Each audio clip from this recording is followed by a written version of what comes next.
आम इंतखाबात 90 रोज में कराने से मुतालिक केस की समाअत सुप्रीम कोर्ट में जारी है। चीफ जस्टिस की सरबराही में 3 रुकनी बेंच केस की समाअत कर रहा है। चीफ जस्टिस ने अटॉर्नी जनरल से मुकालमा करते हुए पूछा, सदर ने रजामंदी दी या नहीं? जब सदर की मंजूरी वाला खत आ जाए तो हमें बताएं, हम कोई भी ग्रे एरिया नहीं छोड़ना चाहते। बिल्कुल, मजीद जानते हैं अपने नुमाइंदे कंबर जैदी से। जी कंबर, समाअत का अहवाल बताइएगा। जी बिल्कुल, मामला फंसा हुआ है अब सदर मुमलिकत के उस ख़त के ऊपर जो ख़त सुप्रीम कोर्ट ऑफ पाकिस्तान में आना है, जिसपे सदर मुमलिकत के दस्तखत होंगे। जब इस समाअत की आगाज़ हुआ तो चीफ जस्टिस ऑफ पाकिस्तान के समेत 3 रुकनी बेंच जो था उसने सबसे पहले कहा कि क्या हुआ है कल, जिस पर बताया गया कि मीटिंग हुई है और मीटिंग के मिनट्स जो हैं वो पढ़ के सुनाने शुरू किए गए, जिस पर चीफ जस्टिस ऑफ पाकिस्तान ने कहा कि इस पर सदर मुमलिकत के दस्तखत नहीं है।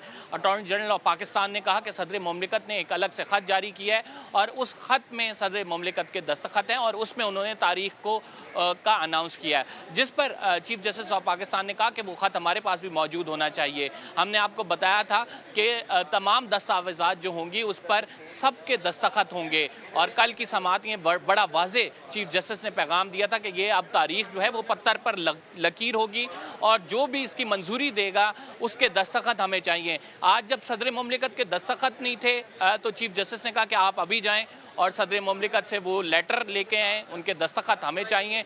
अटॉर्नी जनरल ऑफ पाकिस्तान 11 बजे समाअत छोड़कर सदर मुमलिकत के दस्तखत लेने गए हैं। तकरीबन 3 से 4 मिनट लगते हैं लेटर निकालने में, लेकिन अभी तक सदर मुमलिकत का वो लेटर जो है वो सुप्रीम कोर्ट ऑफ पाकिस्तान नहीं आया है। चीफ जस्टिस ने कहा है कि जैसे ही वो लेटर वापस आए तो हम समाअत दोबारा करेंगे, लेकिन कल भी वाज़े हदायत चीफ जस्टिस ऑफ पाकिस्तान की जानिब से दी गई थी।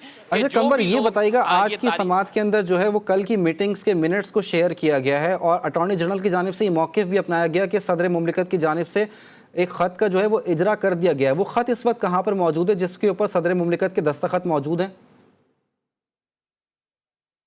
देखिए, ख़त जो है वो प्रेसिडेंसी में ही मौजूद है। जो सदर साहब ने अपना कंसेंट दिया है तारीख के हवाले से, सदर ने जो तारीख पे रज़ामंदी ज़ाहिर की है और अपनी तरफ से एक तारीख दी है 8 की, क्योंकि इलेक्शन कमीशन तो अपने लेटर में जो उन्होंने सदर मुमलिकत को लिखा था उसमें 11 तारीख दी गई थी। तो सदर मुमलिकत ने जो है वो तारीख दी है 8 तारीख, और उस तारीख का हवाले से जो ख़त है वो उसका ऐलान प्रेस रिलीज़ में तो कर दिया गया, लेकिन वो ख़त जो है वो मौजूद नहीं था आज, और उस पर दस्तखत जो है वो चीफ जस्टिस ऑफ पाकिस्तान ने मांगे हुए थे कि आप जो भी दस्तावेज़ात हमें जमा कराएंगे, जिसकी भी मंजूरी से तयन होगा, वो जो है आपने तहरीरी सूरत में हमें देना है और तमाम जो फरीकैन होंगे उनके यहाँ पे दस्तखत होंगे कि अगर कोई अपनी बात से मुकरता है तो हम उसको अदालत बुला सकें। तो सदर मुमलिकत का ख़त जो है वो अदालत के सामने जो हैरान कुन तौर पर अदालत के सामने जब तमाम चीज़ें आई तो सदर मुमलिकत का ख़त उसमें मौजूद नहीं था, क्योंकि अटॉर्नी जनरल ने कहा कि उन्होंने इस दस्तावेज़ात यानी इलेक्शन कमीशन की तारीख पे जो है वो रजामंदी नहीं जाहिर की थी, अपनी अलग से तारीख दी थी, तो उन्होंने अलग से ख़त लिखा है। तो वो ख़त बेसिकली तो पार्ट ऑफ जो डॉक्यूमेंट्स होना चाहिए था, लेकिन अनफॉर्चुनेटली वो नहीं था, और इस पे जो है चीफ जस्टिस ने कहा कि आप अभी जाएं और अभी इस मामले को एड्रेस करें, हम यहाँ पे बैठे हैं और आप वापस आके अटॉर्नी जनरल ऑफिस जो है वो बताए हमें कि सदर मुमलिकत की जानिब से ख़त आ गया है, तो हम दोबारा इस केस की समाअत को रिज्यूम करेंगे। अभी तक जो है तकरीबन घंटा गुजर गया इस बात को।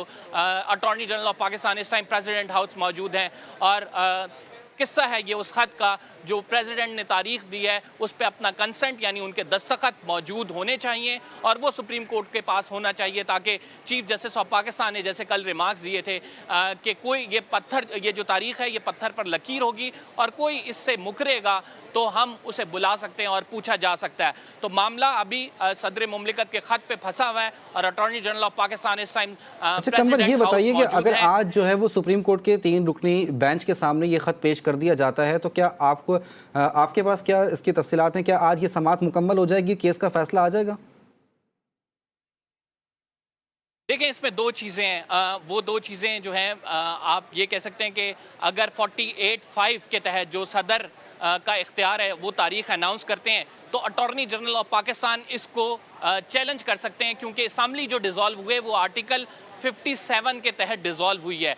अगर अटॉर्नी जनरल और इलेक्शन कमीशन इस बात को चैलेंज करता है तो ये भी इम्कान मौजूद है कि ये बेंच टूट जाएगा। और जिस चीज़ पर चीफ जस्टिस ऑफ पाकिस्तान नहीं जाना चाह रहे थे, यानी कॉन्स्टिट्यूशनल इंटरप्रिटेशन के मामले पर, जिसमें वो ये डिसाइड करें कि इलेक्शन कमीशन का क्या इख्तियार है, तारीख किसने देनी है, और अगर तारीख देनी है तो उसकी मजाज अथॉरिटी कौन है। अगर इस मामले पर बात जाती है तो मेरा ये ख्याल है कि इस मामले पर लार्जर बेंच बनाया जाएगा। चीफ जस्टिस इस चीज़ से बचना चाह रहे थे, इस वजह से गुज़िश्ता समातों पर चीफ जस्टिस ने कहा कि हम इस मामले की जो कॉन्स्टिट्यूशनल इंटरप्रिटेशन है उसकी तरफ नहीं जाते, आईनी तशरीह की तरफ नहीं जाएंगे, हम इस मामले को सिंपल रखेंगे। और सिंपल ये रखेंगे कि आप जो है इलेक्शन कमीशन जाके आर्टिकल 48 के तहत जो है मुशावरत कर रहे हैं सदर मुमलिकत से, और आर्टिकल 48 के तहत ही सदर मुमलिकत कोई तारीख दे दें। अब मामला ये हुआ है कि जो डेट दी गई है, जो तारीख दी गई है इलेक्शन कमीशन की जानिब से, उस पर सदर ने इत्तफाक नहीं किया है। अब जब सदर ने इत्तफाक नहीं किया तो उन्होंने अपनी रजामंदी एक अलग